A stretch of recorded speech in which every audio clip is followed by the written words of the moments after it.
This podcast is a member of the Place to Be Nation family. Visit us at placetobenation.com, the only place to be in your pop culture world. What's your favorite scary movie? Live from the dungeon, we coming. Y'all just keep running, we coming. Y'all don't want none of this gunning. I don't know why y'all running. Just when you thought it was safe to put on a podcast, the legend continues.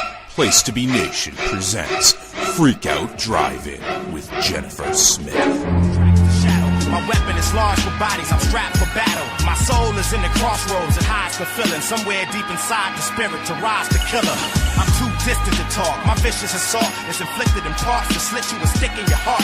I got nothing to lose and nothing to gain. Only way I'm dying is up in flames. I'm stuck in the game. Look at you busting your thing. Shots only get stuck in. Hi, welcome to Freak Out Drive-In. My name is Jennifer Smith. Thank you for tuning in to the 5th episode of Freak Out Drive-In. Tonight, I am welcoming my longtime close personal friend, Tim Capel.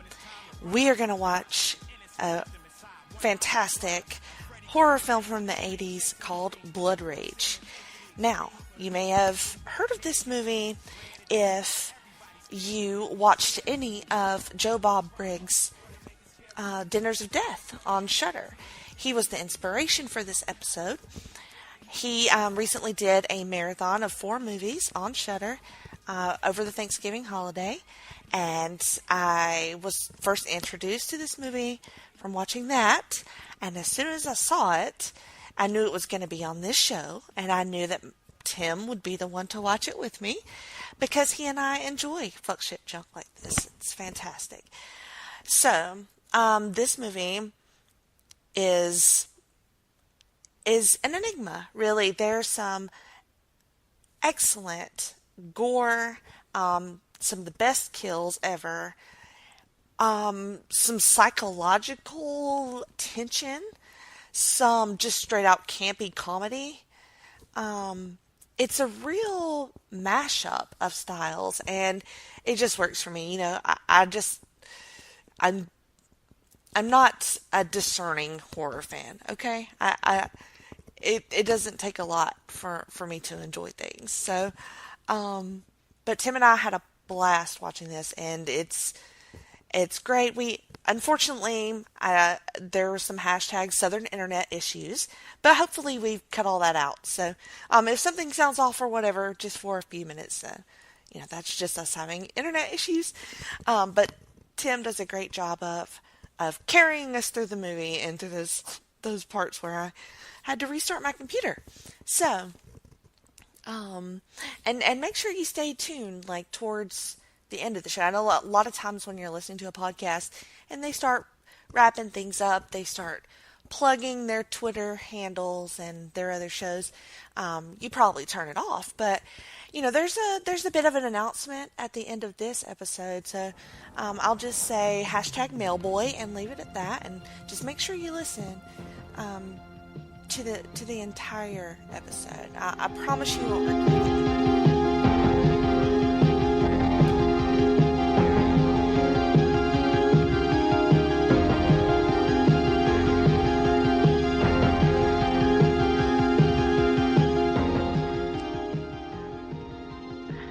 Oh my God. We're going to watch Blood Rage. We are going to watch Blood Rage, Jenny, not on Talkin' Pop. Although you could be forgiven for thinking it's an episode of Talkin' Pop. Because, right? It's Jennifer Smith and Tim Capel and no one else. But this is the Freak Out Drive-In. I thought you were going to go Greg Phillips on it. I started to, but then I kind of backed off it. I thought it might have been too much. All right, so I got to ask you. Yeah. Before I ask you to watch this movie, had you ever heard of it before? Yes and no, only because, and we can get into this too, I had very, very recently watched the movie before you asked me to participate in this. Mm-hmm. And the reason I had watched this movie was because it was streaming on Shudder. Shudder! horror film streaming service that I would hope a lot of your listeners are familiar with, even if they aren't patrons. But this was in a somewhat unique format, right? Yeah, like my favorite and the inspiration for this podcast, Joe Bob Briggs. His Halloween marathon went so well that, well, it wasn't Halloween, I guess, was it? It was before. Oh yeah, well, the thing of it is, it was a Friday the 13th. Friday the 13th, that's it. I knew when I said it was wrong. It was over the summer. Yeah. And it went so well, like it crashed everything. Right. Like, I planned my entire weekend around this marathon that they were going to do, like 13 movies. I was like super fucking psyched about it. And then could not watch, like I would get in sporadically, but it would always freeze up in the middle of a movie, and I'd have to shut it all down and try to get back in, and then I couldn't. I was on the laptop, I was on the Roku, it was frustrating. So you know, the funny thing to me about that was we both kind of, we had the same experience, of course, of trying to do this, and I don't think either one of us knew that we were both so into this thing. Like, we hadn't really talked about it beforehand, maybe mentioned it offhand, but when it happened and we realized, you know, we could not actually watch this thing, we were both so fucking pissed. I was really pissed off, and I tried to like sort of make a thing out of it, you know, and then I didn't get much participation. I'm kind of glad now. Yeah, well, that right, I didn't. Right. In a way, I feel like it. I mean, I don't want to say it helped, but to a certain degree, like, it certainly didn't help at the time. But looking back, you can see how that really sort of built the hype and got a lot of momentum behind him, because clearly this streaming service did not anticipate the kind of demand that Joe Bob Briggs could still command in 2018. And this was, of course, that marathon was called The Last Drive-In. So it was, what was it, 13 movies over a 24-hour period. Some very famous, some you probably never heard of. But all presented in his inimitable style. And exactly. You started this podcast right after. I kind of had a hunch he was, the inspiration behind that, and glad to hear that confirmed, because he's always been a longtime fave of mine as well. I don't think that Shudder is the only one that was surprised by all of the turnout. I think Joe Bob himself was pretty, surprised by it and humbled by it. And he seems really into it, like really super into it. He does. He's been very active on social media. Yeah, he is. I just love him. I just love him to death. He's still super sharp. You know, he's still super funny. Just so knowledgeable, and just loves horror, and has a great sense of humor about himself and everything else. Yes. I just don't get tired of watching him. I don't either. And he's such a...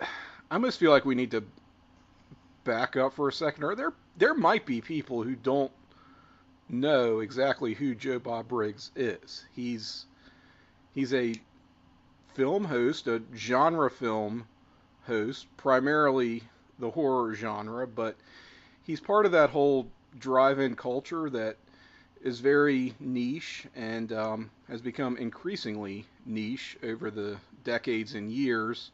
Had a show for many, many years on the Movie Channel originally, which I never saw. Did you ever see his first show? The first one before Monster Vision? Yeah. No. I didn't either, and this was back when nobody really had the Movie Channel, and kind of, I don't know if anyone has the Movie Channel even today, but right. I've seen clips of it on YouTube. They're not hard to find. It was just one of those, what do you call it, an interstitial show where he would just, kind of book in the movie. He'd present it at the beginning, and then at the end sort of wrap it up, maybe do a funny segment. He's quite the character, of course. And got more in-depth in the 90s when he moved over to TNT, pretty much doing this. I want to say it was like even the same set that he started with.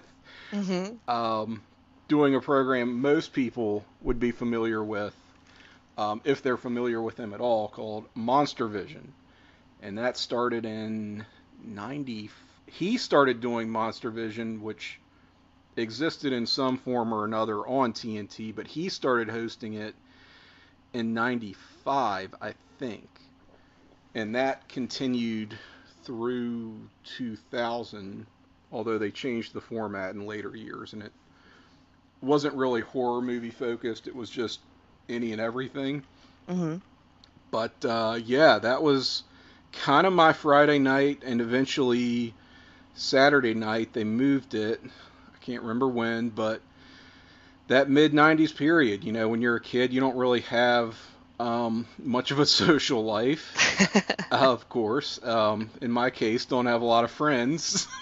Aww. But still, you know, this was a fun thing to sit down and watch. He has this real folksy conversational style, and the way he would just speak to you. It felt like he was talking to you.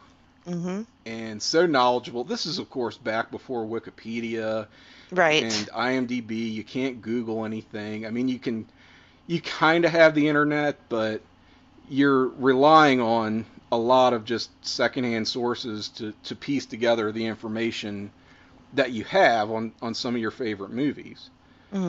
And what would potentially become some of your favorite movies, because that program introduced me to some things I'd never seen before. So, lots of things. Yeah. That you haven't seen before or since. Yeah. And he's kind of this enlightened redneck. A little bit. I don't know how to describe it. He's this nerdy redneck. Yeah. So, anyway. It's not a gimmick that normally appeals to me, but for some reason it does for him. Exactly. You know, like it works for him. Exactly. And he's pretty unpolitically correct, but at the same time doesn't so step over the line into offensiveness. You know, like he's very self-aware of his persona. And I mean, this is just something that's really gone out of style. I think the only thing that's really comparable to that today is maybe Sven Gulli, who does a similar thing on Pop, on like Saturday nights. Yeah. Huh.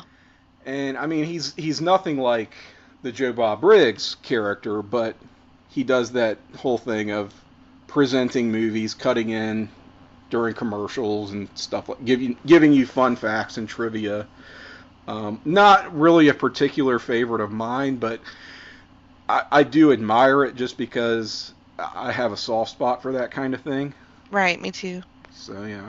It seems like a fucking awesome gig if you can get it, you know? Right? Watching movies and sit around talking about movies and performing. I mean, it's... I have thought the same thing. Just what his average week must have been like in the 90s when he's putting together his show, Monster Vision, right?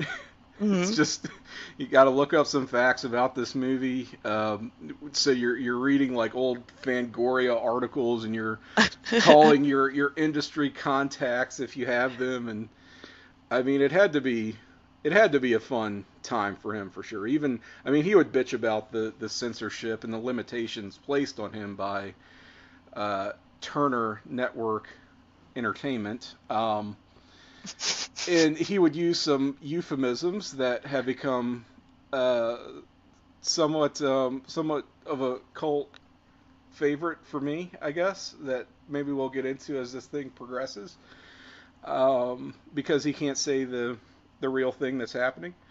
But I don't know. I just look back on the memories I have of watching Monster Vision and seeing him do pretty much the same thing today, and realizing how sort of sneakily influential he's been on me, and how I consume media and how I don't know, present myself. It's been sort of revelatory. I love that. Yeah. I didn't know it was like that. That's awesome. I didn't either. And the reason that we're sort of doing this homage Right. to Joe Bob is because, like we said, the format of this that we're watching on Shudder is he's doing this long introduction. From what I remember of this, he's talking about the popularity of the last time he did this and their servers crashing and stuff like that. I actually missed part of this when I originally watched it, so I'm not sure what else he's disclosing here, but as the movie goes on, we'll have these periods where you and I will just have to kind of cover. Yes. as we're doing now, as we because this is the way that the movie is shown. Right. You know, Joe Bob is part of it. He's in the beginning and, you know, sort of like kind of mini commercial breaks. Part of the experience for you. So you might think, why aren't we talking about the movie? We are actually watching the movie as it is presented on Shudder. It's just Joe Bob Briggs is talking right now. So if you want to watch this movie with us, you'll want to get a Shudder subscription if you do not have it. Go to the Dinners of Death Marathon, which Joe Bob Briggs hosted. And this was the last one shown. It was 4 movies. This was the last one. He's doing the drive-in totals now for Blood Feast. Blood Feast. Blood Rage. Blood Rage. Blood Feast is a good one. It is actually a good I think title it's a different for this one. Yeah. Yeah. He oh shit, what was I gonna say? When I was watching this over Thanksgiving, because like, you know, I was like, I didn't get to watch wrestling because I had guests here and nobody would let me watch wrestling. So I was like, I don't care what y'all say, I'm watching this. And then of course, I got booted back to the bedroom with my laptop. So then the next night I was like, look, I'm catching up with this marathon and y'all are going to watch this movie. I don't care. You can stare at your phone the whole time. I don't care. But I'm listening. I'm doing this. And they all ended up kind of watching it. And like, I'm just cackling, just dying. And they're just like, why are you watching this? So the first movie they showed as part of the Dinners of Death was the original Texas Chainsaw Massacre. It's a fucked up movie. So you subjected your house guests to this, I take it. Well, that's when they booted me. That's when they booted you. Okay. They were like, no, because that was the first night. And I was like, fine, I'll go to my room and watch this. Leave me alone. Yeah, I'm gonna go to my room. And then I didn't get to see the middle 2 movies, but I did. I think it was Friday night when I ended up watching this one.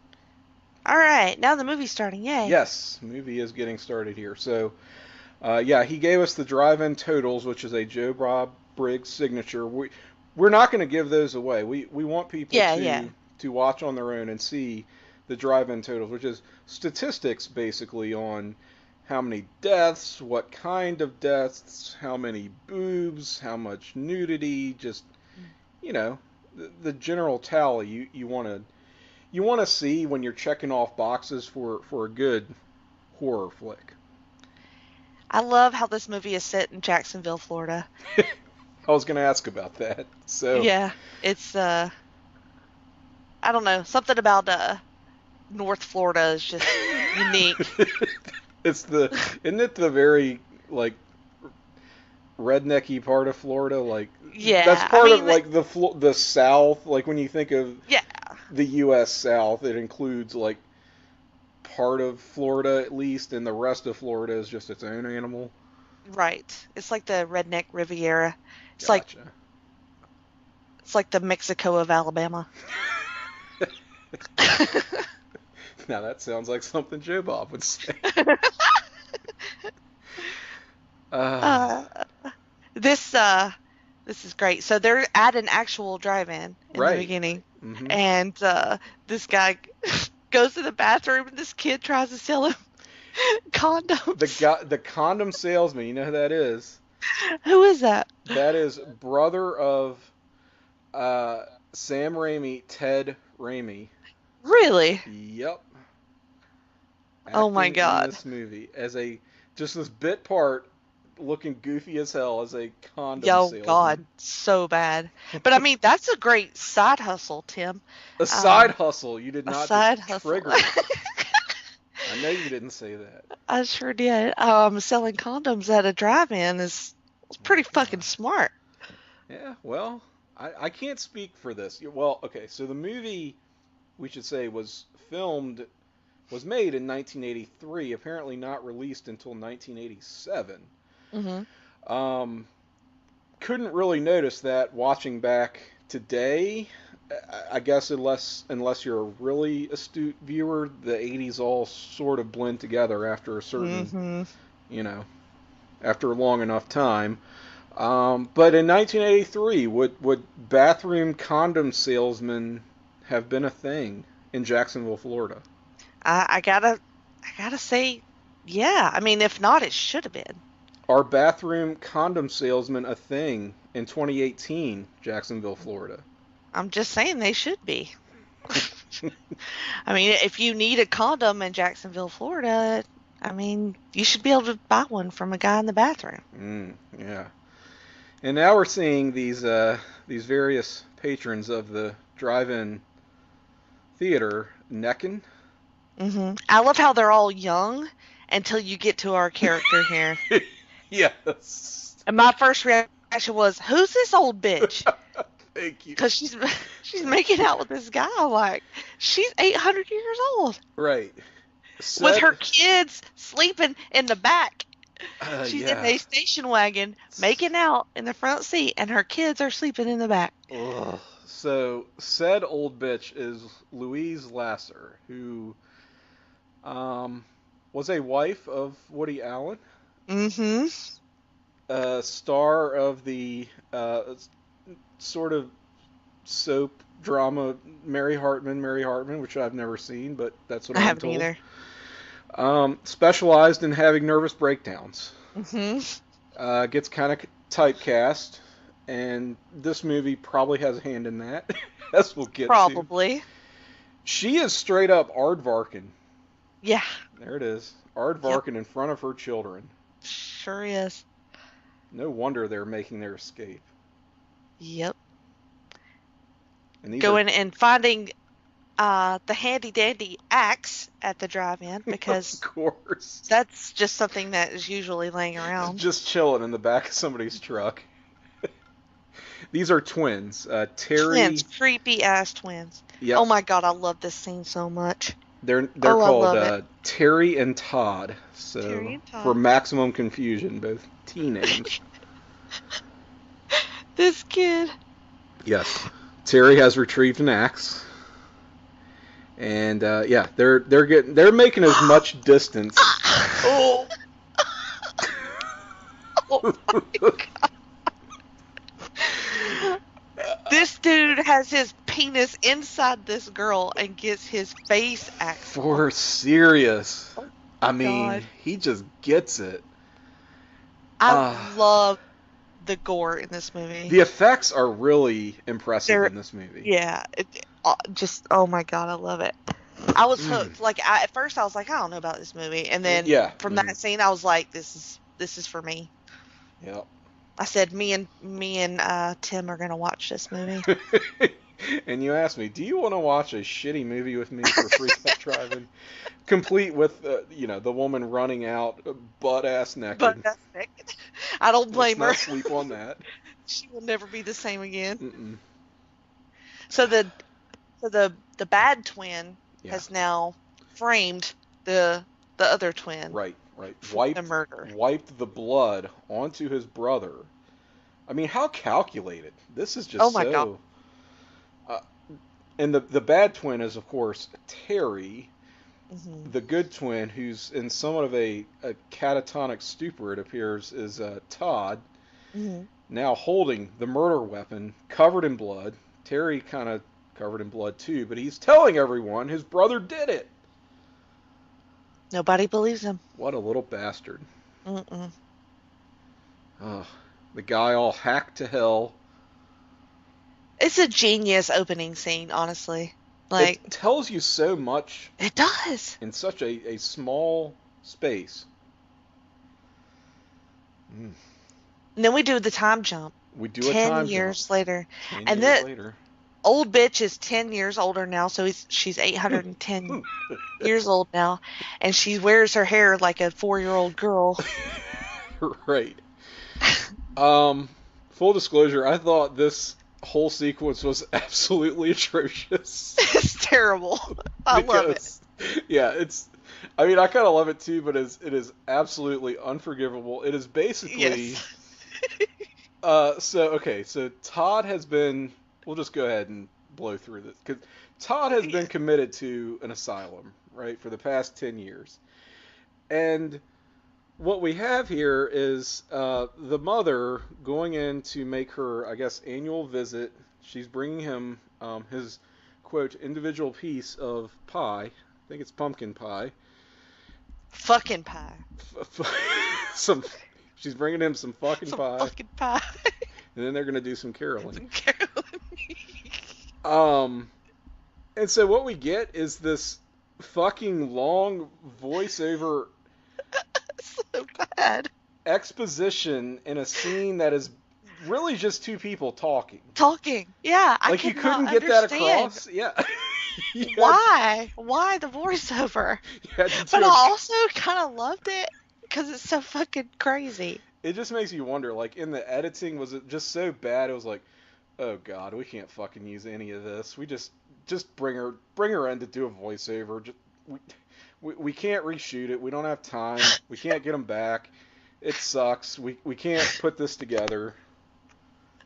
That's pretty valid. I would not be surprised if that was the case. I mean, it's hysterical. Like, watching it like on mute as we have it now, you would not think that there's a voiceover happening right now.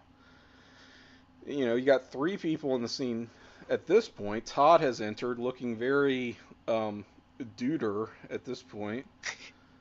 And it's only been 10 years, so he's maybe, what, is he 18, 20? I forget. Do they say his age? I don't think they ever said anyone's age. But he looks like way older to me. Yeah, he looks like late 20s or 30. Yeah. They do sort of establish later that he and his twin are college age because Terry sort of talks about being in college. So he freaks out. And this just goes and goes and goes. It does. Smearing his fingers into the pie, and it looks like doo-doo.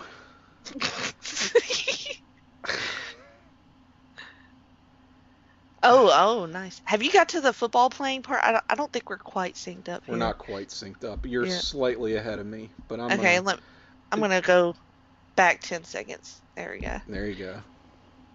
I would advance 10 seconds, but I don't have that option on Shudder. So yeah. Yeah. Get it together, Shudder. Seeing football now. Yeah, no closed captioning on Shudder. Yeah, that's making it a little bit that interesting. Is one criticism. So if you, if you're hearing impaired or if you're just used to watching things with captions on, as I am. Me too. I will say, I think they're working on that. So. And in a movie like this, the dialogue's not all that important, really. So you could suffer through it. I mean, considering we just dispensed with some dialogue for a voiceover, I guess you can consider it pretty surplus to our requirements. So he, the good twin, or quote unquote good twin, but in actuality the bad twin. What's his name? Todd? So the bad twin who framed the good twin, his name is Terry. Right, okay. The actual good twin is Todd. Which okay. I remembered by our executive producer, Todd Weber, is a good, not twin, but a good brother. How about that? A good brother. Okay, got you. Thank you for that. It will help me. Yeah.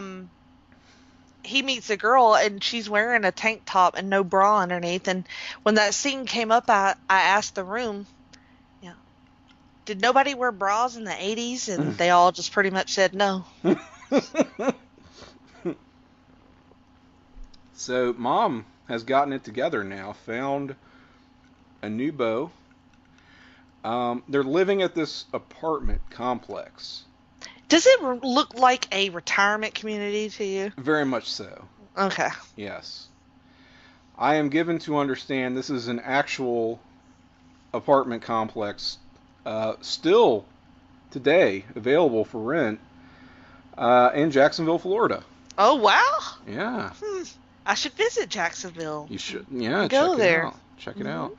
And yes, so we've got the mom.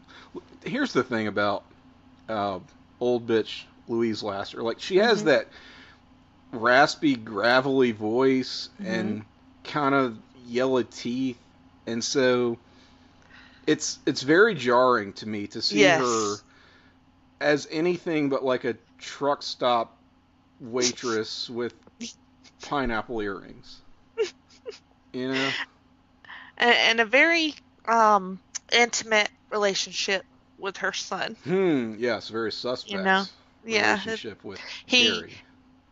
When she announced her engagement to old fuckface over there, he did not look too happy. For his son. He did not look happy. He's putting on a show here, and it is Thanksgiving. We should stress. Yes. They are literally carving a turkey. Oh, so much turkey gets carved in this movie. Yes, there will be a lot of carving happening. But Terry, he's kind of preppy looking. Kind of this college pop guy. collar. Got the pop collar going on. Sweet mullet, kind of. Here with his girlfriend. Her name is Karen, I believe. I think so. Yeah. And he's also there with a character named, I think, Julie, who they said was new in town. So they're sort of establishing the social dynamics, which they do a good enough job of. I love the look of this apartment. It's just so perfectly 80s. The wallpaper, the drapes, the kitchen, the appliances. All they need is a blue bathroom. Ooh, with the ducks. With the ducks. Thank you. Ducks. Thank you. I remember that conversation. Damn it! Yes. How? I don't know, but I did. It's stuck in my brain. Oh, I love those little doors too. Those little accordion doors over the bar. I think we had one of those growing up. Oh, yep. Wow, that kind of takes me back. Yep. Good catch.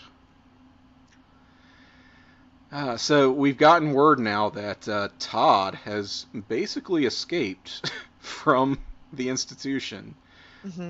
Not totally sure exactly how that works, but they have called Louise Lasser, the mother. She's told Terry only, no one else, says keep it quiet, and immediately upon sitting down he said, "You're about to meet my insane brother." He's an escaped mental patient. And, you know, I don't know who this actor is, but he does a really good job at the dual role here. I actually hesitated when I said that because I was like, are they actual twins? Because I could buy that. Like, twins in this role, but... Yeah, they look different enough. It's not like you really get them mixed up, even though it is the same actor playing identical twins.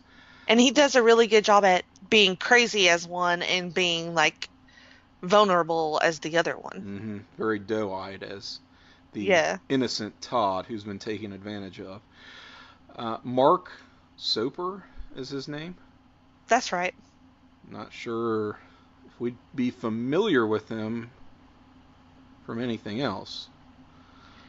I love this. I love the mother in this because she it just starts shutting down. Like, she just goes almost catatonic, you know.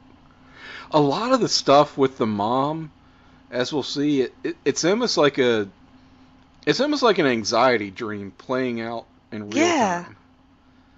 It's really, I mean, a lot of what we see in this movie is somewhat hokey.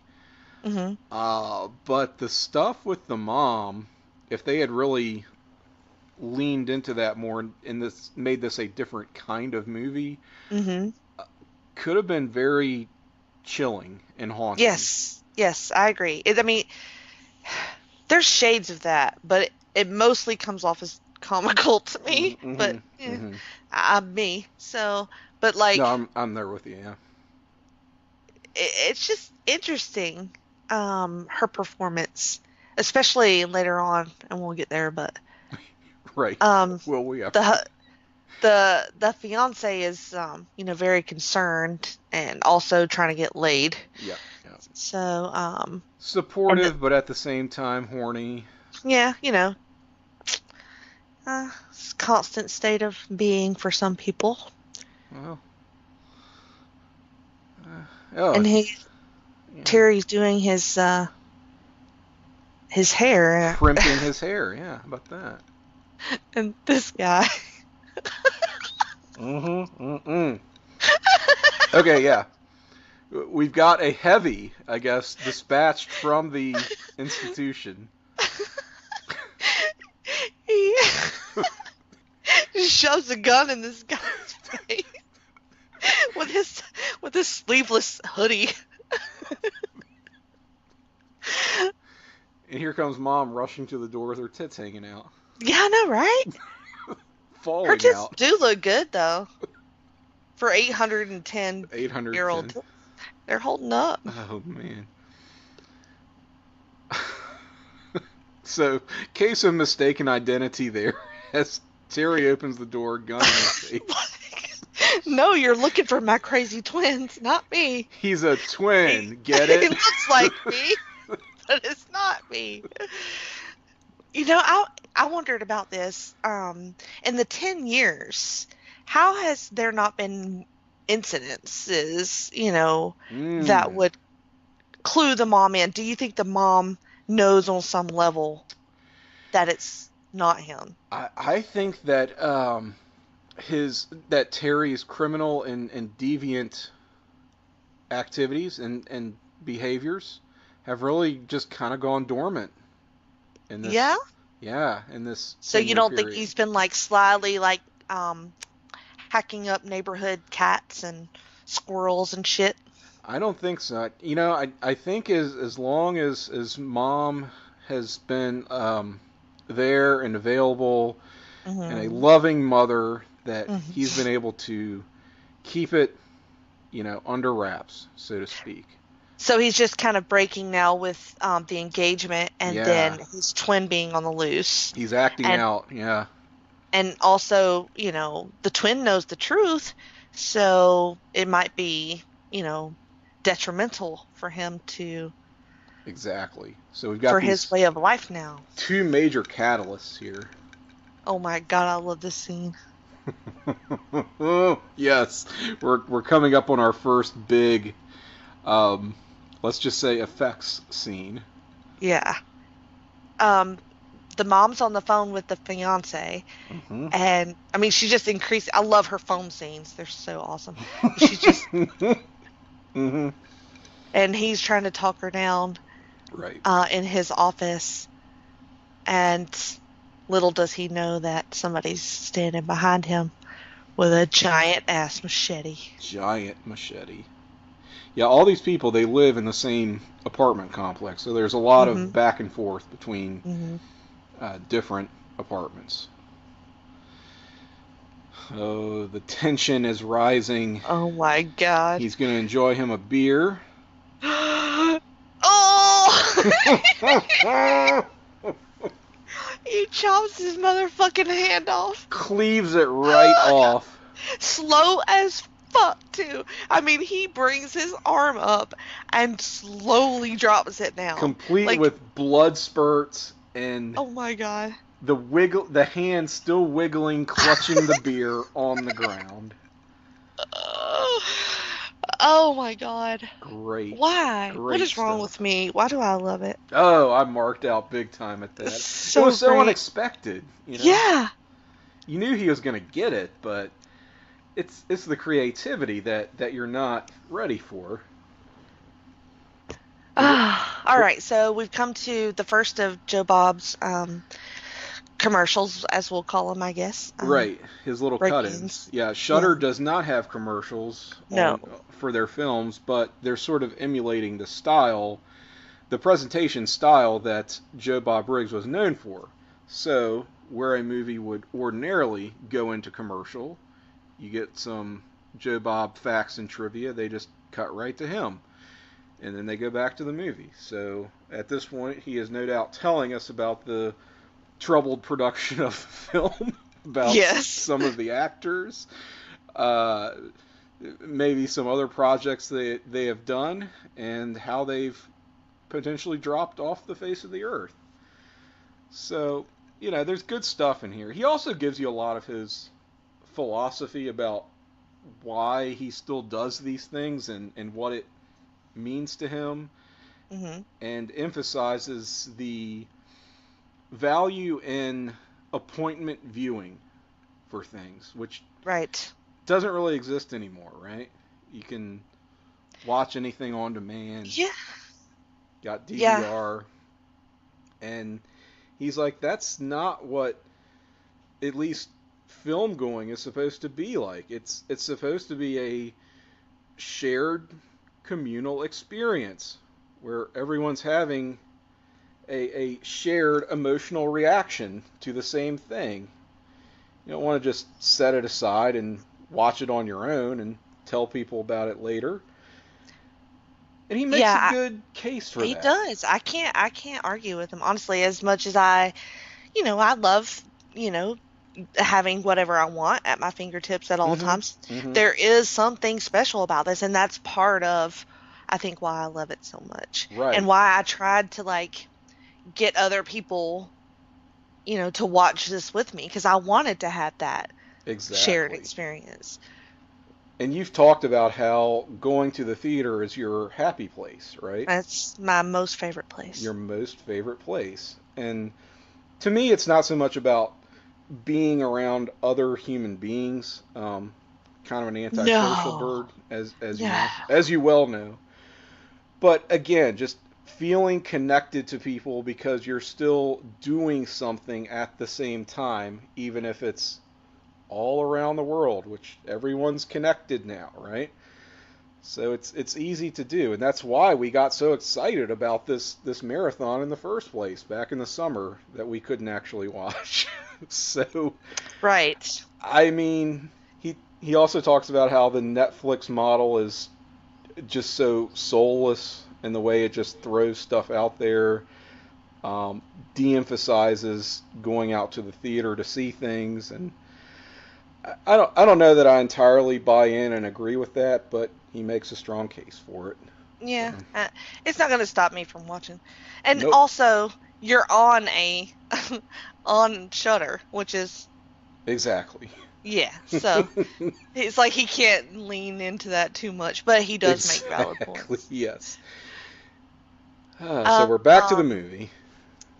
Back to the movie, into the woods beside the apartment complex. Mm-hmm. We're going to see a lot of these woods. Yeah, and I love it. I love how she struggles through the woods. Yes. I love how this movie is lit. Like, it's so bright in those woods. Mm-hmm. And it's like, the middle of the night. Yeah, can't see there's anything. No darkness hardly ever in this horror movie. It's extremely bright. The untamed wilds of Jacksonville, Florida. Exactly. Oh my God, another one of my most favorite kills. I love every single kill in this movie. The heavy from the institution is now taking a break to smoke a doobie. Yes. As you do. And Terry is still on the prowl.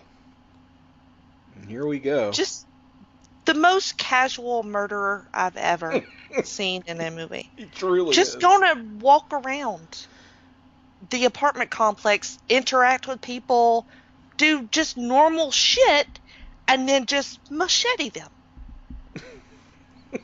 No mystery, no real... There's nothing. I mean, there's no anger. There's no fire. It's not scary. It's not a scary movie. It's not, no. There are moments he's holding his fucking machete behind his back, which we can see. We, the viewers, can see him holding this machete behind his back. The heavy who has just been stabbed through. Oh my God. He has been run through. And then he just casually smokes the rest of the joint. Yeah, stole his joint. How about that? Had no idea. Walks off. Just totally meanders. Yes. This scene of absolute horror, blood everywhere. It just leaves the body. Yeah, he didn't really even get much blood on him. No. He didn't. How did he not? Did not even ruin his Izod Lacoste polo. I think it said Nike on it, actually. No, I liked your version better. It's 1983. Come on. Yeah. Oh my God. All right. Mama's there chowing down on leftovers. This is great. It's so good. Yes, Mom has gone bye-bye. She is officially sitting on the floor, binge eating Thanksgiving leftovers. She is stress eating to her heart's content. Yes. Just slowly, like... Not even using utensils. No. In the way she was sitting, so squat on the floor. Alright, so now we've got the, I guess the therapist, the psychiatrist, treating Todd in the woods. And, we're not going to see right away what happens to her. No, they saved that one. Mom pours herself a giant glass of wine while she dials. Full wine, Mom. I love the little pause, right? As she's filling up her glass, she stops and then goes, okay. Now, there is so much to process. We have a torso now writhing in the woods. Oh my God. You just have to see this movie. We can't do it. We've got a torso that was once the therapist, and the lower half of her body. She was broken in half. She was broken in half. He got some blood on him that time, but he licked it off, so it's okay. Oh, and he gives us the catchphrase of this movie. That's not cranberry sauce. Cranberry sauce. Oh my God. Not a blue bathroom, but a black bathroom. Yeah, we got some black tile here. I was trying to remember if we had any bathroom scenes. Yeah, so not blue. That's too bad.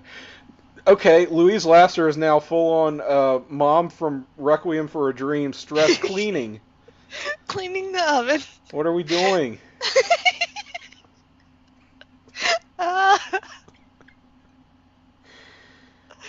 Oh my God. Cleaning the oven, and we'll see her do some more stress cleaning as this progresses.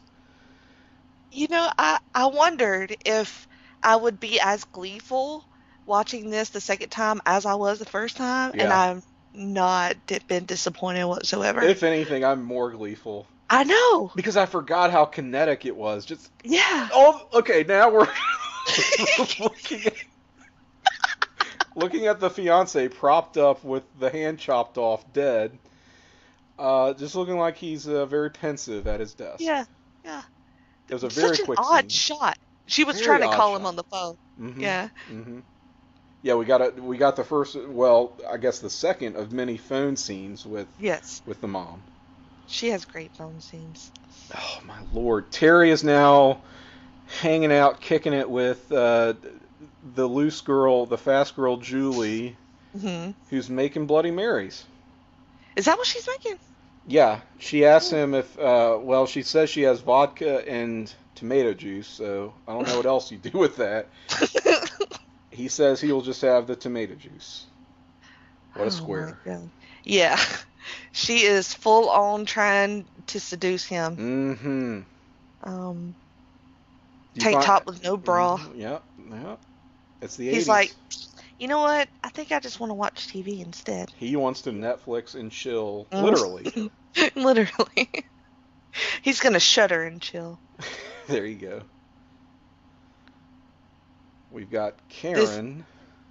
This scene, I just couldn't even say anything after it. Like, Oh yeah, this is very awkward. it's extremely awkward. Like, not even like funny to me awkward, but just like it's sort of kind of stops the movie a little bit. It's sort of cringe, yeah. Yeah, I don't know. It will take you out of it. I mean, it gets the idea across, and I understand that. But the way it's shot, which we're seeing now, is like, how in the world could this happen? Does it? And the way he reaches for her head, I don't know. It's just so weird. Yeah, so Karen, who is Terry's, ostensibly, I guess, Terry's girlfriend, they're going steady. Looking for him, she finds Todd instead, mistakes him for Terry, even though they really look nothing. I mean, they're not dressed alike, they don't have the same style. One has a very haunted look to him, and the other does not, so... And she knew that the twin was loose, you know? Yeah. So this is information she has. She figures it out, right, during the conversation? She does, yeah. Well, she's telling who she thinks is Terry, her boyfriend now, I want you to take me to bed. Kind of puts it in those very couched 80s terms. And he's like, oh, I've never even kissed anybody. And she's like, oh, shit. Yeah. Steps out of the shadows, even though he wasn't really in the shadows. She's very likable and natural, I think. Yeah. Especially compared to the other characters in the movie. Yep. She's very she has the wholesome. Wholesome is a good way to put it. She has the final girl look that you want. Yes. And she's smart. She's not a dumbass. She figured it out. She took off running. She's now meeting up with her friends. Freaked out. Explaining what happened. In her white pants. Her very white pants. Yes. A lot of These denim. two knuckleheads are who again? Randos from the apartment basically. complex? They're just friends of her and Terry. They may be classmates. And one of them gets a little bit familiar with the other chick in this movie, right? Which we're going to see later. But yeah, they're just cannon fodder, really. One of them seems somewhat more important than the other. But, I mean... He's like, I'm going to beat this guy's fucking head in with a baseball bat. Yeah. She does look like freaked out, for sure. Why is he's hugging up on her, even though she's with Terry? He's just putting the moves on her. He's just kind of like a scumbag type. Yeah. Yeah, and I mean, they do have names. I'm sorry, they escaped me. Now we are going back to the apartment. What movie is this that they're watching? Do you know? I think Joe Bob told us, and I want to say he did too. It was like the first film directed by this director. Oh, was it? Yes. And I'm sorry. That's awesome. I did not. I am not Joe Bob Briggs. I did not look up the name and the trivia of all these people. I should have. In any case, yeah, they're watching a movie and nothing happened. They didn't even have any. He's not interested. No, he's not interested. She was putting the moves on him. Not having it. And she's been babysitting for this. Like, this is not her apartment. She's just babysitting the infant of this lady and the nebbishy guy that she brought back. So, more cannon fodder. Spoiler alert. I love how exasperated she looks because she's just trying to get laid, and this guy's a fucking square. For real. I mean, he was kind of being charming over dinner, over Thanksgiving dinner. You know, a little bit flirting with her, talking her up. Right. And now he's just gone cold. Yeah. What's the deal? I mean, she got all, gussied up and gave him some tomato juice. What does a girl have to do to get some D around here? Exactly. In Jacksonville. And how do you get some D in Jacksonville? I mean, how desperate does one have to be? She even, I remember the line. She said, he asked her what her major was. She said, partying. Yes. A minor in fucking. That line wasn't in there, but it's implied. I like it. Clearly implied. Real quick, what's your timestamp? I have got, my cursor will come up, 51:55. 51:55? Okay. Do we have a time dilation situation where... I'm gracefully and hostfully doing that, but... Okay. Can you tell? A little bit, right. Yes. Yeah. Mm-hmm. Again, we encourage people to watch with us on Shudder because if you're watching the movie just as the movie, there's just no way. With all the cut-ins with Joe Bob and everything, it makes it much longer. So, okay, Louise Lasser now pounding the wine pretty hard and now vacuuming. Equally hard.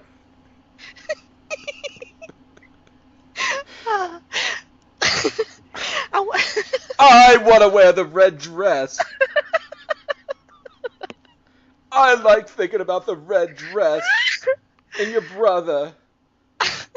Okay, wrong movie. Oh my gosh.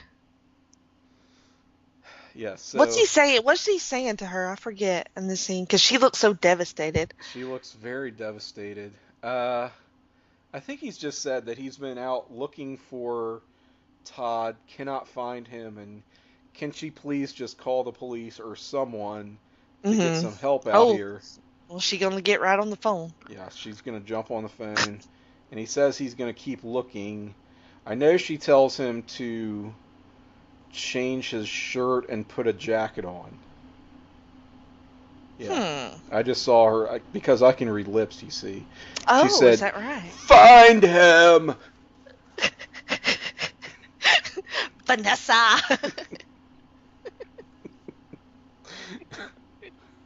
Now, the Vanessas are going to be an exclusive to, actually, probably a hard-traveling fan, depending on when you're hearing this.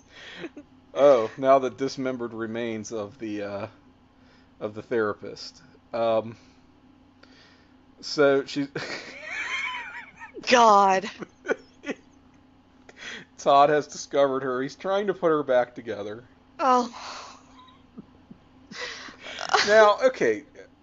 He's known her for 10 years, you know? This is true. I seem to recall, weren't her arms chopped off too? No, I don't think so. They weren't? Okay. I just remember because she was flailing. She was flailing, and I was like, are those stumps, or is it just... Okay. Because I was going to say, if her arms were chopped off, they're now reattached, because this corpse very clearly has arms intact.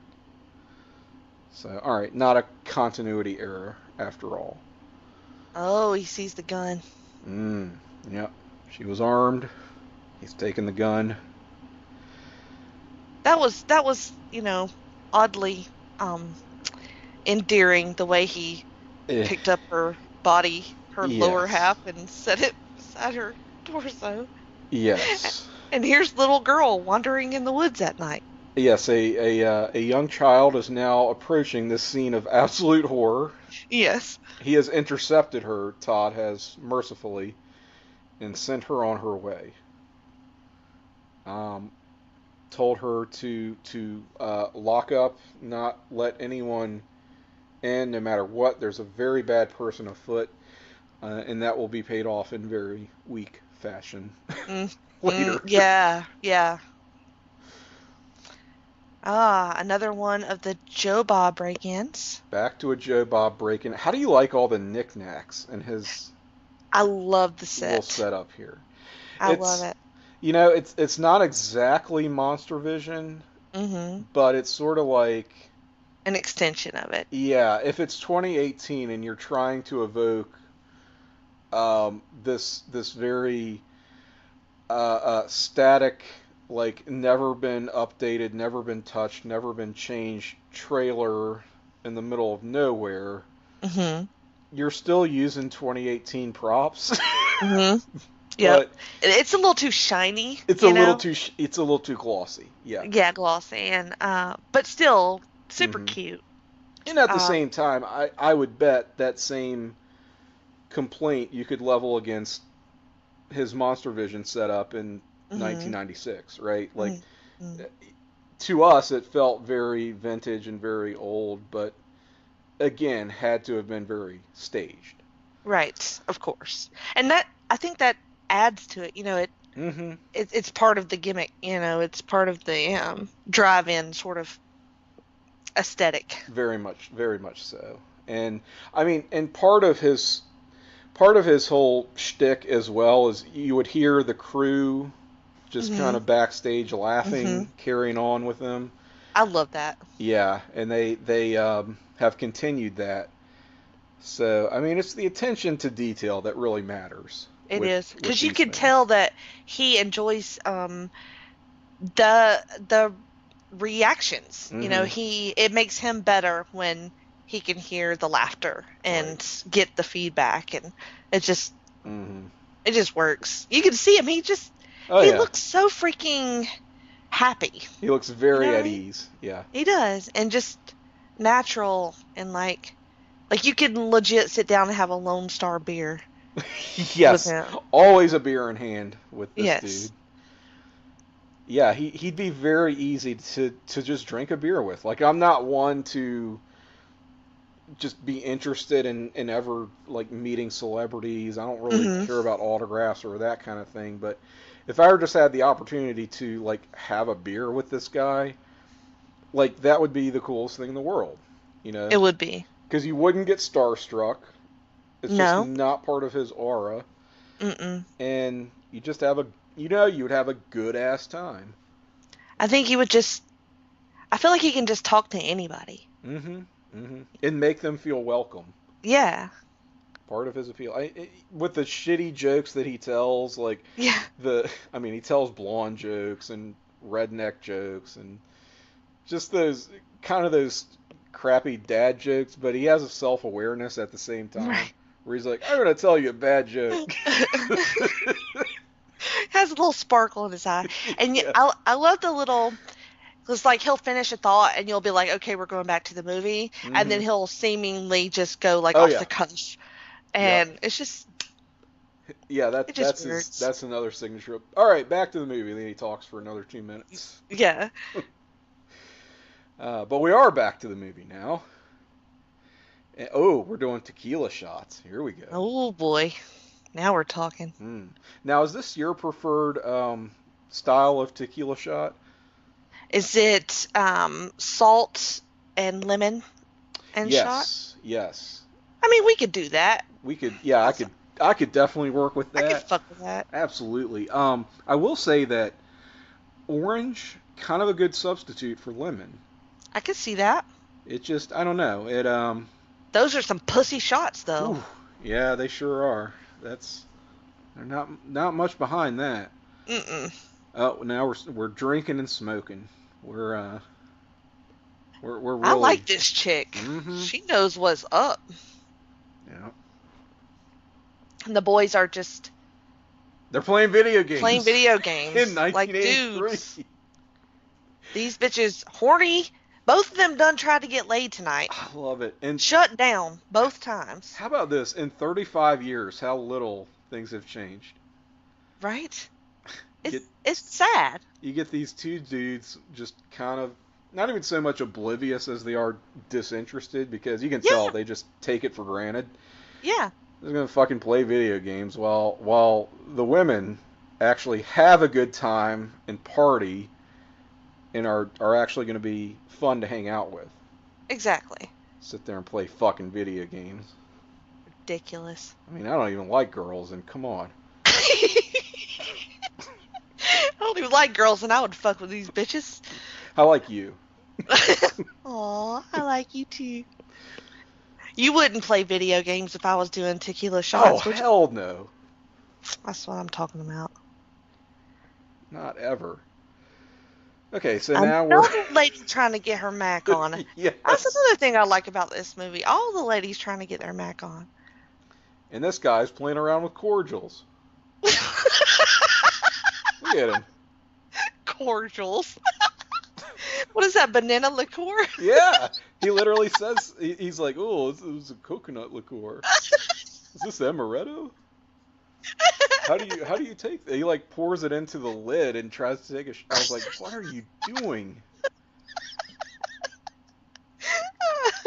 And she's got what kind of fucking goober dudes live in Jacksonville? Shit. I'm just saying. Look at him. Look at his posture. This is so sad. This is sad. Let's call him Gomer from now on. Let's call him Gomer. I like it. Right. He is literally like tucked into himself, like, don't touch me. And she is so DTF. Look at her. Look at her. She's got it going on. She is wearing a pearl necklace. If you need a bigger sign, there ain't one. Hello? Yeah. Starts out with a literal pearl necklace. She, sending some messages here. She got the hair going on. Black dress. Oh, she's going to go slip it into something more comfortable, I think. Yeah, there we go. That dress is something else. I want to say this dude was the makeup and effects guy. I think Really? Joe Bob told us that at some point. Again, not a name that I know, but I think he was a fairly prominent effects dude in the 80s. Oh. Mm-hmm. I remember Joe Bob saying that. I didn't realize it was this guy, though. Yeah, well, it's something about, well, as we're going to see here in a few moments, there's a great reveal coming. Yes. As she continues to primp herself. And check on her baby, by the way. Baby. This lady is the ultimate right here. Mm-hmm. She set out some cordials. Yep. She put on a pearl necklace. Now she has a nightie. Ooh, and does she ever. Trying to shut the baby up so she can get laid. Look at this number. She is, man. She's a hachi-machi. Heish-meish. She is heish-meish to the extreme. Opens the door. Ah! Yes. We have a severed head greeting her. Oh my god. Dripping with blood. That's fantastic. Wide-eyed. So apparently the SFX guy got to do a model of his own head. That's awesome. That's how I remember that. How many times does that happen, you know? I don't know, yeah.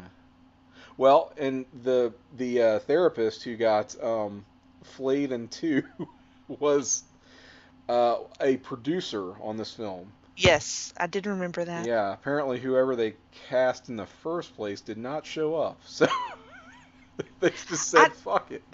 As much as I'm, a freak, I did get worried at that point because he kills the guy and then seemingly kills the mom, and then the baby's there crying. Right. And I'm like, is he gonna kill the baby? Like, I don't think this movie's gonna go there. Like, so it worried me there for a second. Yeah. Is that But where now you they're have just to draw the line at infanticide?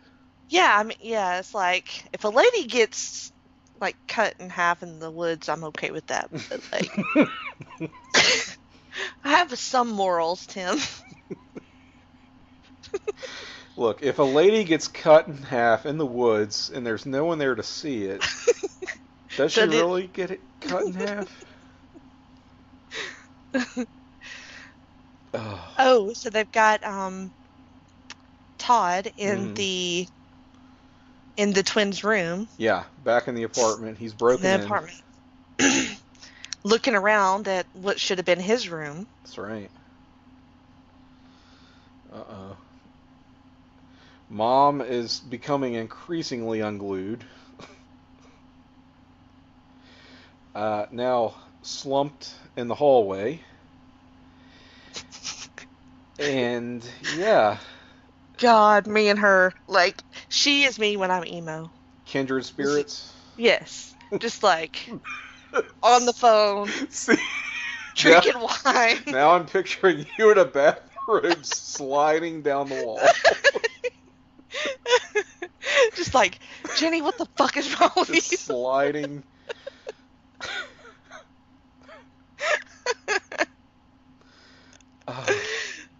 All right, so Todd found her, and he's gonna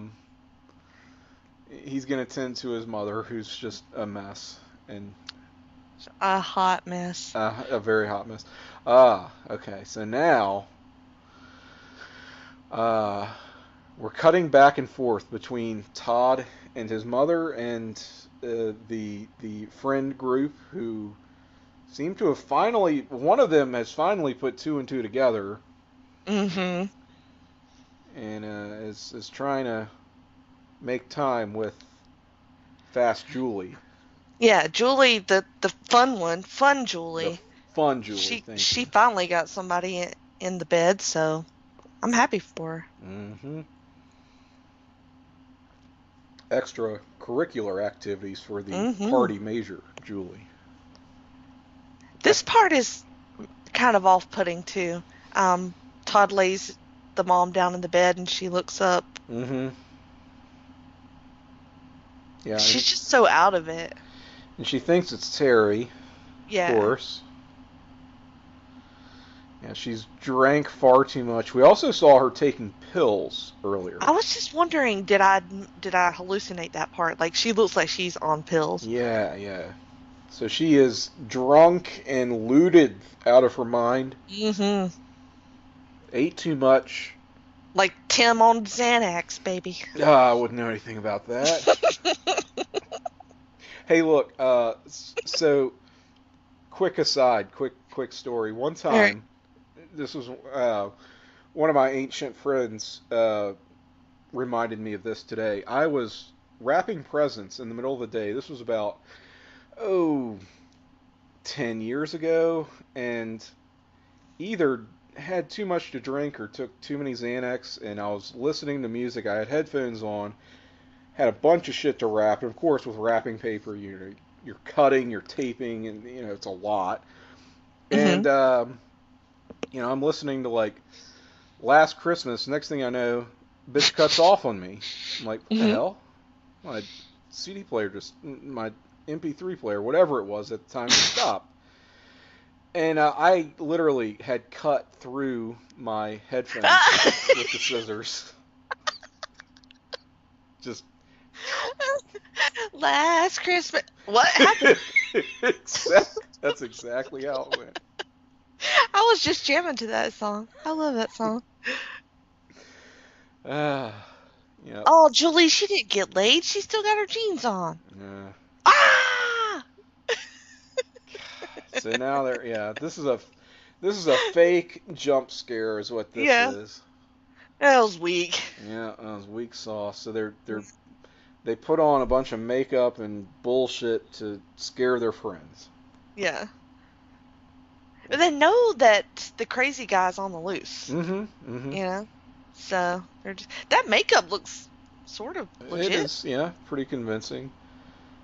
Lord Jesus, Mom is still drinking. She got a second win. What'd she do? Drink herself sober? Like She drank herself sober. She actually did lay down, so yeah, she laid down.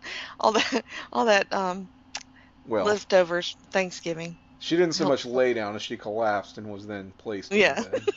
We've all been there. Yep. Look at her, she's just so fucking spaced out. I mean, this is a very relatable Thanksgiving. Let's face it. With the murderous twins and the mom. Yeah. We should stress this all takes place on Thanksgiving night. I wish you could. I mean, like, I know y'all are now doing that, but my family was looking at me like I was fucking insane because I was just cackling at this movie, and everybody's just on their phones, just like every now and then they'll look up when I start hollering or something, but it was just like, when is this shit gonna be over? They're texting people. You won't believe what's going on right now. Like, this bitch is crazy. And I didn't give 2 fucks. Oh, that's the best. Oh, a nice nude scene there. Yeah, we got a shower scene. We have a tasteful shower scene. Mm-hmm. It was tasteful. Like them titties. Okay. Got some side boob, yeah. Yeah. Another Joe Bob.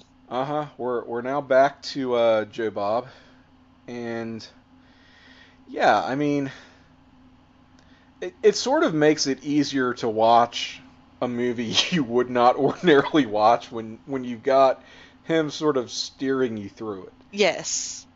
He gives you those little tidbits that interest you, like, and you're like, I got to keep watching so I can like see the things that he's referenced. Yes, and he'll level with you too. Like, he wasn't particularly fond of this movie. Like, he didn't totally trash it, but I think he gave it 2.5 stars, which he 2.5 what now? Stars.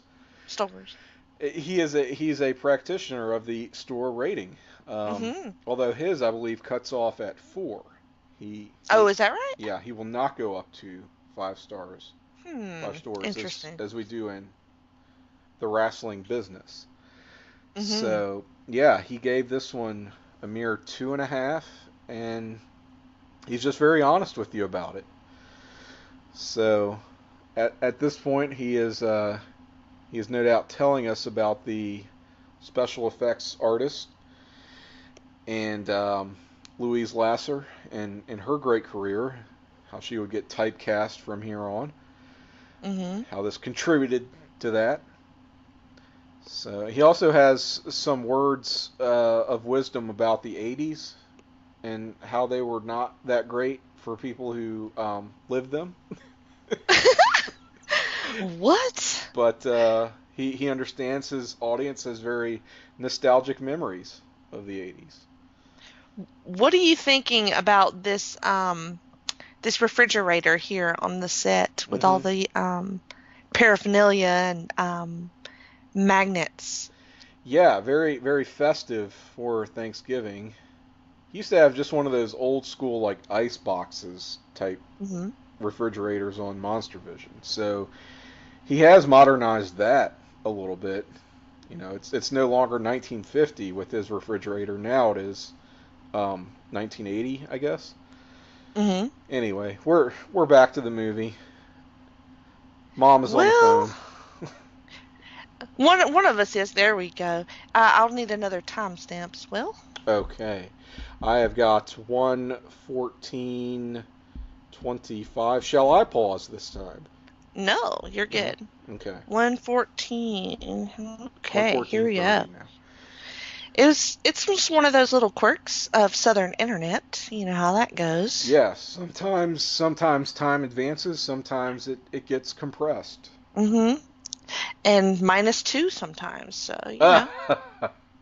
That is an inside Oh my God. reference. She's screaming into the phone. I love it. Yes, she's screaming at the operator. She's past like glassy-eyed stares. Won't someone listen to me? I'm begging you. Into full-on hysteria. And so instead of fucking, Mm-hmm. This couple is going to go play tennis. Mm-hmm. Yeah, they started out getting real familiar. Mm-hmm. Kind of had some dry hump action going on, and now they've taken it to the tennis courts. I don't know, man. I got nothing. Why? Yeah. It's sad. I mean, if you want to play with balls, right? Just play with balls. They're right there in front of you. Yeah, you don't need to go to the tennis court. I mean, you could fuck on the tennis court if you wanted to. Mm-hmm. The bright as shit tennis court in the middle of the night. Yes. The middle of the night on a holiday. Yes. In the middle of a apartment complex. Uh-huh. Yeah, I mean, I did kind of think this was headed towards fuckage on the tennis court. Yeah. But, no. They tease us and don't deliver. Nope. They give us a scene later. Mm-hmm. They do, yeah. That's probably better than tennis court. Probably so. Yeah. Could have gone for a little bit more, but, it's a 2.5 star movie, so. Yeah. What are you going to do? Why does her shirt say physical on it? Well, because she's going to get physical. The score in this film is pretty decent. It's that sort of John Carpenter influence synth thing going on, which we can't hear, but I just remembered and wanted to point out. Helps propel the action a little bit. Yeah, I like the music. Mm-hmm. It's also very 8-bit video game sort of deal. Yeah. But yeah, okay, we're back to Mom on the phone. One of her great phone scenes. On her I love that couch. Her lovely couch. I was gonna point out. You know, it looks comfy. Mm-hmm. It's wide. It has a real wide seat at the bottom. Oh yeah, a lot of room to spread out. That pattern sure is something. It's very Florida. Yeah, it is. Very All Florida. of our houses have that motif here in Florida. Are you required to purchase a couch like this once you move to Florida? Pretty much. Okay. Yeah, you are. They come to your house once a year and check. Yes, you have annual inspections. Mm-hmm. Okay. Yep. Does it have to be red, or can it be just any floral pattern? Like sunset colors, this is a sunshine state. So, you could do a nice orange, gotcha. Yellow, burnt sienna. There we go. Finally some fuckage. Mm-hmm. On the diving board at the pool. Fucking on the diving board. Yeah. It's pretty hot. It's rather hashmash. Yeah. Oh. Until so rudely interrupted. Just. Oh my god. Yeah, so Terry has come upon this scene of lasciviousness and just started hacking away. And his machete arm's gotten quite a bit swifter as we've gone along. This is a good point. Yeah. Yeah, he was pretty on the mark there. Mm-hmm. Well, I believe that's interesting. Their positioning on the diving board, because you would think that would be sort of uncomfortable. Well, yeah. Well, I guess it couldn't do doggy because it would hurt your knees because it's all textured or whatever. I was about to say the textured diving board would kind of grind into you. Yeah, right? It would scrape up your knees. So maybe missionary is. Yeah, because you've got more of your weight distributed over. Right. The entirety. But if somebody's pounding, well, it was quite a bit slower. I mean, nobody was pounding anything. No, they weren't. Yeah. Maybe they started out a little more hot and heavy, and then it. Right, yeah. Maybe they were done. Mm-hmm. Yeah, that seems accurate. But what about the diving board has some give to it, so you kind of how would that work? It seems like Yeah, it would be, you'd have to time that, Would it right? be Like, complementary to the Strokes, as you go to you would town? think it would be. Yeah. Huh. Clearly, neither one of us has experience in this realm, so. Yeah, no, did not. Okay. All right, so Oh, shit. we've got Karen and the friend of Terry here, the other guy, who is The not dead. the not dead Shouterhead, who is acknowledged as like Terry's best friend, sort of. Trying to hit on his girl, yes. Yeah, they were kind of going somewhere with that, and Terry busted in on it, and they have no idea that Terry's been on a little killing spree here. This is like the only sort of scary, quote unquote, scary parts is just how easily he just disassociates from everything he's done. Exactly. The whole night and just acts normal.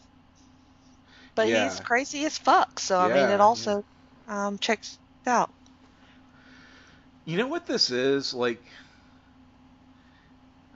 well, I'll get to that. Let's keep All right. let's keep monitoring this situation. I'm gonna put a pin in that one. And All we right. will Well, revisit. let's make sure we circle back to it. Okay. We will have to circle back because right now we've got Todd who is confronting the friend in the convertible here with the gun that he retrieved. Yeah. Oh. Back at home. He's trying to tell him the truth, right? Yeah. In the car? Yeah, okay. And the guy looks like Jerry Seinfeld to me, but anyway. Yeah, he kind of does. A younger Jerry Seinfeld. So now Karen might get her freak on. Necking back at the house, Terry and Karen. He took the cushions off the. He sure did. Back he of the means couch. business. Yeah. They got a lot of room to spread out. Yeah, they do. Shoes on the couch, not a fan. Does that trigger you? Yep, go on record there. Shoes on the couch. Bothered me. Not just my couch, anyone's couch. Come on. Just anybody's. We've all seen the Chappelle Show couch sketch. Fuck y'all couch. Yeah. Oh, the twins have just seen each other for the first time. Right. Yeah. Dramatic confrontation. In which Todd runs the fuck away. Yes, Todd quite literally could not pull the trigger. And once again, my girl left high and dry. Or low and wet. Low. Yes. You probably wet, sure, but. Oh, yeah. So, Terry is now showing his best friend literally a bag of killing implements. Murder weapons. Yeah. This is one of the. Is it this one? Yeah, it's got to be this one that's awkward as shit. Yeah. What is this giant machete doing there? What would this be doing in a bag? That's not cranberry sauce. There's another that's not cranberry sauce line. Fork to the neck, bitch. Just like that. God damn. Pretty good kill. I like it. Pretty creative kill because not just a machete now. I love the way he's looking at the fork. Like, oh my god, this shit is gonna be awesome. Yes. It's just like, I'm gonna fucking murder this guy. Hyping himself up. He was.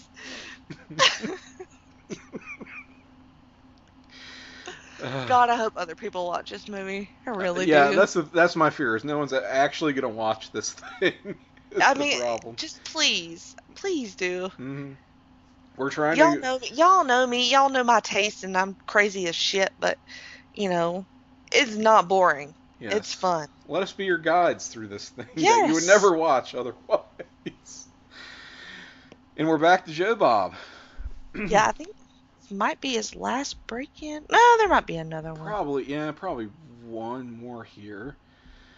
But yeah, I mean, this is the thing. Like, you get into a certain rhythm, and you know when these breaks are going to come, right? Mm-hmm. And it lets you kind of regain your composure in a way, and refresh and reset, and learn a little bit more about this movie. And I don't know, I wonder what people who are older than me, what their recollections of like Monster Vision and even his earlier shows would be. You know, it's like, I just figure you're working B shift, you get home on Friday, Saturday night or whatever. You're kind of beat, but you want to watch something. Mm-hmm. You don't have the options that you do today, of course. So what are you going to do? Oh, look, here's a Friday the 13th marathon. Here's It's Alive 3, Island of the Alive. I mean, I don't know. Just, what the Swamp hell? Thing. Here's Swamp Thing, yes. Where you can see some, who is it, Adrienne Barbeau, Hashmesh. Yeah. I kind of like that for a Swamp Thing. And, yeah, you're just going to throw it on and watch it. You're exhausted. You're going to have a beer, but you're not really in party mode, you know? Right. Because if you were, you'd be out. It's entertaining, but it's just like brain candy, you know? Like, yeah. This is sweet and fun, and Yep. I don't have to think too much. Exactly. So I have so many. I was a child, so again, as we mentioned earlier, you can't really go out anyway on weekends. Your nights are pretty much like your privileges are basically hey, I get to stay up late. So right. What are you gonna do when you have this? You know, on a weekend, it's like I can read comics, I can watch movies, I can, you know, it's just play video games. I can play video games. Take tequila shots. Yeah. You sort of have to draw the line somewhere. And yeah, for me it was Monster Vision. And he would show 2 movies, right? And it was kind of like anything goes, as he has explained in sort of retrospectives. It was like as long as he was off the air at I think 3 or 4 a.m., they didn't really care how long it went. That's cool though. Yeah, and certainly they had content limitations. Couldn't see full bore violence like you get on Shudder, which is pretty cool. The language was cut down, but he kind of got away with a lot more than you would expect for a TNT program. You know, that is true. I never really thought about that. But that's late very at true. night, and he would basically be given, you know, you can't say these specific things. Right. And he was like, all right, so he would say anything but that, and they'd be like, whoa, you can't say that either. So he was going to say what he was going to say. He was going to say what he's going to say. We are seeing that famous exterior shot once again. Yes. Karen walking away, looking very pensive and anxious. And doesn't give a shit about anybody that might be asleep in this apartment complex. Just... Oh, that's a good point, yeah. You know, just screaming her fucking head off. Yeah, very loudly. This is one of my favorite misses of his, because he tries hard to kill her and fails many times. And this swipe that he takes at her with this machete is hilarious. Yeah. He just confirmed once again that it was not cranberry sauce. If there's any confusion. Oh gosh, I gotta mute it. I forgot. Alright. So he's like, alright, I wasn't gonna kill you, but like, I probably will try to kill you right now. He's like, yeah, so half-hearted. This is rough. This bridge that we've seen so much of, they've got like 3 sets basically in this movie. Yeah, basically. You get sort of comfortable with them, you know, you get acquainted. Oh, yeah. You're sad when they aren't there. What's your favorite? Mine is the couch, probably. The couch is a good one. I mean, I do like that bridge. Yeah, I like the bridge. I like that little patio. Yeah, Mm-hmm. Go hide in the closet, babe. Anything with a sliding glass door, yeah. Yeah. Yeah, so she's hiding in the closet. Could not break in to this random person's home, despite banging on the door. And also, somebody was murdered here earlier. The pot smoking guy, and there's blood all over that blanket. He's like, I already cut a bitch here earlier, so you're not getting away from me. Yeah, we're officially, folks, into the chase sequence of the movie. Yes. Yeah. It's a long time coming, really, but worth it, though. Oh, Mom's on the phone still. Imagine that. I forget who she's even talking to. Wrong number. I mean, literally, she finally gets through to someone. She's like, oh, thank God. Tells them the whole story, and they go, who is this? Oh God. Oh, yeah. He's losing it. He's losing it. Yeah, he's now staged the scene. He's brought out the bodies for her to see. Did not go for the kill when he had the chance. He was too busy playing with the corpse. Yeah, too busy doing jazz hands with the corpse. Also, how did he get him there in that amount of time? I know. He would have had to drag him all the way from the woods. That's a great question. She's still banging on people's doors. Yes. Apparently, they slept through all her yelling earlier. Except for the little girl. She's still up. Yes, here we go. Here's the payoff to the little girl scene from earlier. Except she is heeding the advice given to her by the good twin, Todd. She's like, no, there's bad people out there. I'm not going to answer the door. She knows what's up at least. It is a good call. Doesn't do Karen here any favors, but oh well. Oh, Internet, you're wonderful. And you're not ruining my podcast at all. Oh, are you skipping? Are you buffering? Buffering. Your real player is buffering. Well, I'm gonna pause it here. And... No, you keep going, babe. All right, I'll keep going then. Carry this thing along as your real player gets it together. You're my number one wingman. I got you. So, all right. She is now in the apartment of the couple that was murdered earlier with the infant.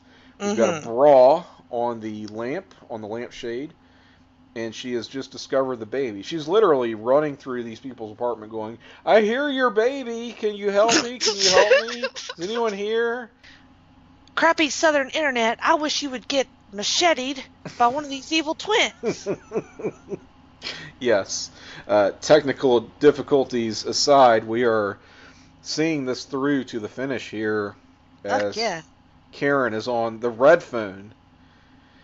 And she is about to get macheted, which is dripping with fresh blood. Are you sure it's not cranberry sauce? It doesn't taste like cranberry sauce. No, that's true, it doesn't. No. And it's not all like shaped like a can and oh yeah, jelly like. The congealed cranberry sauce, yeah. It's sort of one of those things where it's always on the table, but you're never a fan. Like, oh, fuck that shit. Nobody eats it. So, no. That was weak, man, because she was right there cowering, and he lets her get away with a baby this time. Yeah, the at this point, like the whole cat and mouse thing that this turns into is, I don't know. They sort of pushed their luck a little too far, as we're gonna see here shortly. But we have cut away now to the mom once again. She's got the wine munchies in the fridge again. Got the munchies. She's throwing things out. She's had a hell of a night. I know, right? Let's face it. She done been through some shit. Again, it's sort of this fever dream, anxiety dream playing out. And what's she digging in the trash for? She is. She's made a discovery in the garbage. The garbage. A bloody Izod Lacoste polo shirt. Oh no.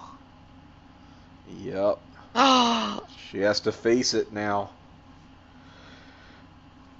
Terry looking very prep, very chipper. Just so weird. He's so excited for everything. Oh my god. I love it when they set up the kills and then people find them. I know. That's my jam. This is Louise's fiancé. She doesn't see the blood everywhere. She keeps talking to it. Yeah, who she has just come upon here. I mean, yeah, there's blood everywhere. She was pounding on the glass to get in, then realized it was unlocked. Great little touch there. Mm-hmm. I mean, he is one of his hands is gone. Covered in blood. He slumps. Oh. There's blood everywhere. He's been filleted like a fish. Yeah. Oh my gosh. Head splits open. How about it? Love it. Oh my goodness. Karen is now at the pool with the baby. 'Cause, yeah. That's what you do. That's what you do. An indoor pool, mind you. Which we've seen. I mean, this is one of the...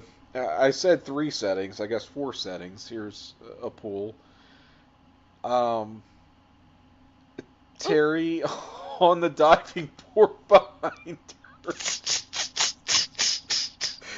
And this was the point where I was like, okay, this is just Looney Tunes now. Yeah. Alright, what's your timestamp again? 1:39:20. Alright, yeah, I didn't have it too far off. Yeah, good. Yeah. I mean, really, and he keeps popping up. He's like, "Hi, hey." Yeah.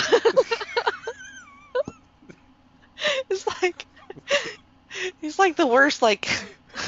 Why did I say that like Jerry Seinfeld in B Movie? Hi. B Movie.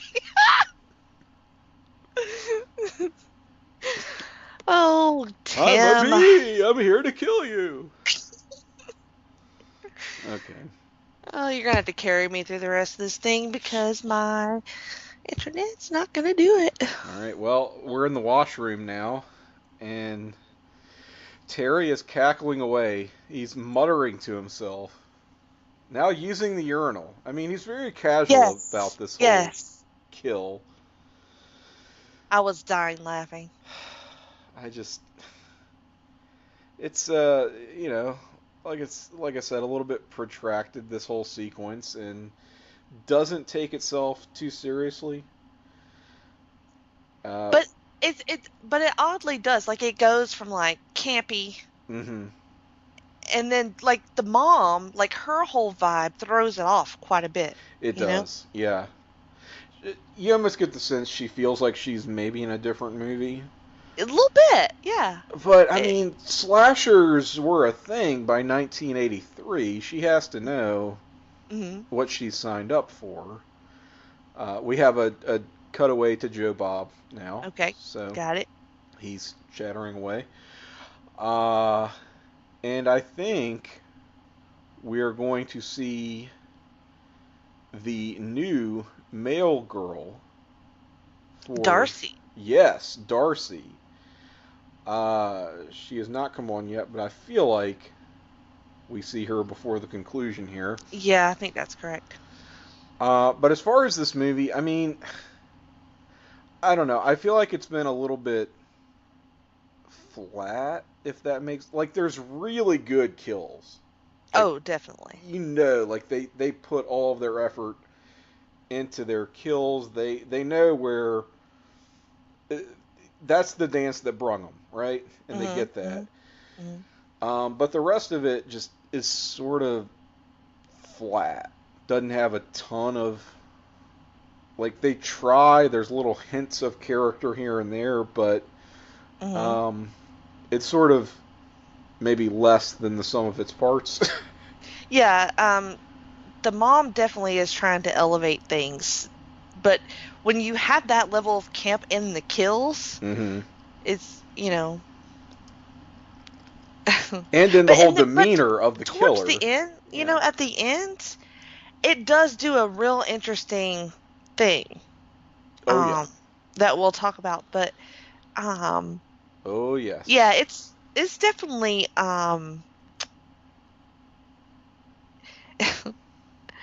mixed. Like, I like it because I'm me, but as it, like, you know, trying to be for real, it's an easy movie to watch. Like, you'd for never sure. No one would ever put it up as one of their favorite horror movies, but it does kind of fall into that camp of guilty pleasures. So I will say that for it. And I mean, there's a high body count for a movie like this. I mean, this is kind of up there with, you know, your more iconic slasher stuff. Like, I would say it keeps pace with a Friday the 13th. For sure. A Halloween, a Nightmare on Elm Street. Yeah. So, good stuff. And again, I am not entirely sure what Joe Bob is talking about, but I will just say that, and we have pointed this out previously, but the first film they showed as part of the Dinners of Death marathon was Texas Chainsaw Massacre, which he said was his favorite movie of all time ever, and was the first time he had ever been able to present it in a format like this. So, could not show it on Monster Vision for somewhat obvious reasons. Did not show it on his movie channel program. I'm just so happy for the guy, you know. Me too.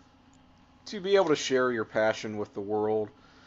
I guess it makes up for having to show some somewhat subpar films that, let's face it, we're kind of at the mercy of what Shudder can get the rights to. Right. And can license here. But what are your thoughts on Texas Chainsaw Massacre? Oh God, I love it. Yeah, I had seen it a long time ago. Like, basically, watching it the other night was pretty much like the first time. God, that's a fucked up movie. It is such a fucked up. I mean, it breaks so many rules. Yeah, just. You talk it's about next level. Yeah, and you and Stacy talked about, like, when you covered Scream from 1996, how transgressive that was, and had that meta element to it where it's just calling out all of these things that it's doing and how it's breaking these rules, and I'm like, shit, this movie from the 70s kind of did it first. Yeah. Now that's a legit scary movie. Like, oh my God. And with amazing kills, but like fucking terrifying though.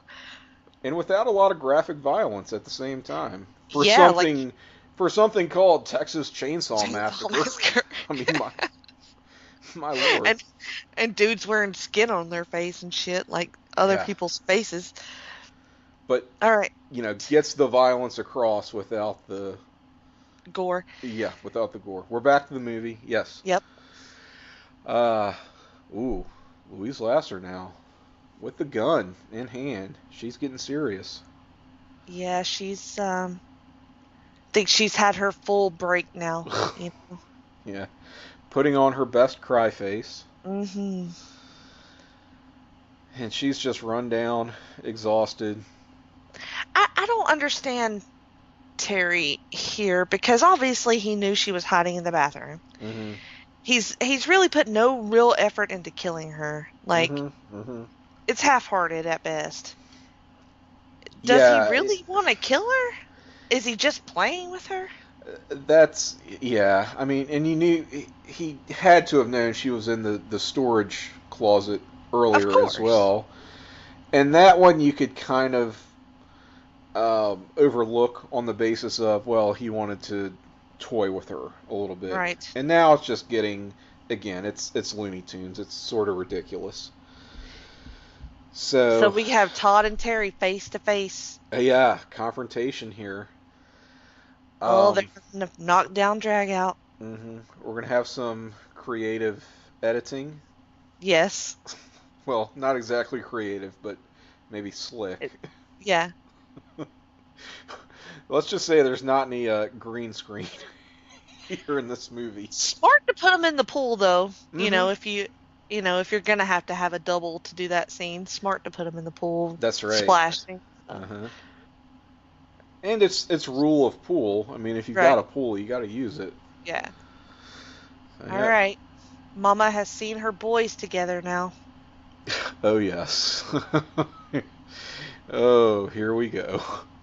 She has her gun. And this is where my theory. Oh. Shoots him in the chest. Gosh. Can you believe it? That's her blue boy. Yeah, and she just shot Terry. She shot Terry, the killer. And she shoots him in the eye, and he doesn't die. I don't understand. Yeah, he puts his hands up. Shoots him a couple times here. Yeah, so odd. The way this is filmed is so unusual. It is. Like, you've got a lot going on in the frame. You've got Karen tending to the good brother Todd. Mom shooting Terry, and Terry is filmed from the back, and she's just kind of riddling him with bullets. And then Karen just walks the fuck out. Yeah. After somebody got shot. Kind of tiptoes. She just witnessed a murder on top of everything else. Well, and then she just leaves. She stashed the baby somewhere earlier. So oh yeah, that's probably where she's going. Might be a okay. You're smart, Karen. I'll give you that one. Might be a good idea to tend to that. So here's the scene where I was like, what? Mm-hmm. Because Mom is now cradling Todd. Yes. But she's calling him Terry. Yes. We get what I think is a double swerve in the conclusion of this movie, where she gunned down Terry, which was very unexpected. Right. No one saw that coming. But come to find out, she thinks it is Todd. That she will not give up this illusion in her mind that Terry is the perfect son. And it looks like they're gonna make out right then. Yes. Yeah, you're literally sitting here watching it going, and now kiss. Kiss. I mean, that's exactly what it looks like. Even though it's so disgusting. And that's when it dawns on you. Uh-huh. That she's had this incestuous relationship with Terry this whole time. Uh-huh. Uh-huh. Without spelling it out explicitly, they get that across. And he tells her, I'm Todd. I'm Todd. Mm-hmm. And she just loses her mind. She can't handle it. Yep. She is not the hero we thought she was. No. At all. See, that's when this movie, it's like you said, it's that swerve where you just start rethinking everything. And like, as clicks. much fun as you've had watching the movie, and now you're like, fuck. It just sort of clicks together. Yeah. Because you weren't really reading it on that level before. You weren't. I wasn't. Definitely not. I mean, as kind of weird as their relationship seemed to be, you weren't like, okay, that's not what the movie is going for. Right. But yeah, it was. Like. Oh, and now she has her final breakdown, and it is final. Oh, very, very final. because she turns the gun on herself and shoots herself off camera. Unreal. Right in front of old Karen and the baby. Mm-hmm. And here's where I guess I will unleash my, I don't know, my premise. Yes. That I put a pin in earlier. Yes. So this movie is basically just Psycho with twins. And I sort of got the sense that instead of doing like, what was it, Bates Motel, the series, you could have got a series out of this thing. I mean, I could see that. I could see that for it's, sure. It's I mean, this movie as source material is something that is a deep cut that no one really would have ever seen, but there's something to build off of here. You could get a lot of drama out of the whole social dynamics of the bad twin and his friend and his whacked out brother who's in the institution but is actually innocent, and then flashbacks to their childhood and why are they like this, and maybe chill on the incest a little bit. You could, find out their father, who, because I don't guess they referenced him at all. Never did. So let's give us the mythology of Blood Rage here. Blood Rage 2, The Ragening. The Ragening, yes. Low. Come on, Netflix. Low and wet. Rode hard and put up wet. Oh man. But right, I mean, this is you can do a Bates Motel thing. It is, and I'm glad you said that because, I mean, that should be an obvious comparison. But who would play the twins? Oh. I mean, I know it's my premise, but I didn't give that much thought to it. God, who would play the mom for that matter?